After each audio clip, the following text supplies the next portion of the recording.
Pozdrav svima. Javljam se sa Krčedinske Ade. Tačnije, ovaj potes se zove Liman. Naravno ne novosadski, nego gardinovački. Krčedinska Ada je sigurno jedan od najlepših predela u ovom delu Srbije. Sigurno ste vidjeli, gledali ste most kod Beške, dole Krda, uglavnom krava i bikova, ali može da se vidi Krda ovaca. Tako da te slike su sigurno, evo, ovo je gardinovačka plaža, solidno uređena, doduše ima smeća, ali je, mogu reći, voda dosta čista, kao što vidite. Vidite ovaj deo.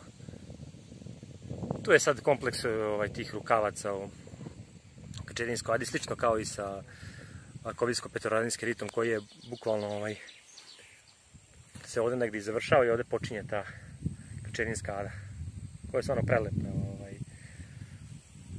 Ovo je jedan od uređenijih delova, ali ima mnogo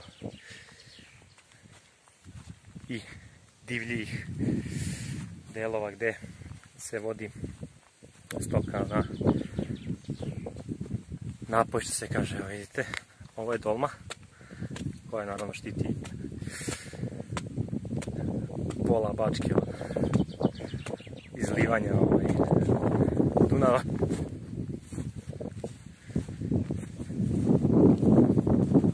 Nekad je čak Tisa i Dunav su znali da izlivaju do Srbobrana, verovali vi ili ne. I zbog toga su izgrađene ove dolme koje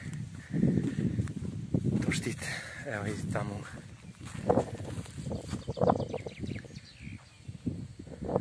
daljini su ta čuvena Krda na Krčedinskoj Adi.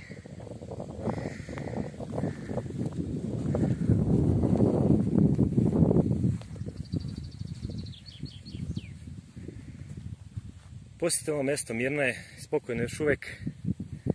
Samo pravi avanturisti vole da ga posjete, Peca Roši. Toliko od mene sa Krčedinske Ade. Do sljedećeg videa, vidimo se.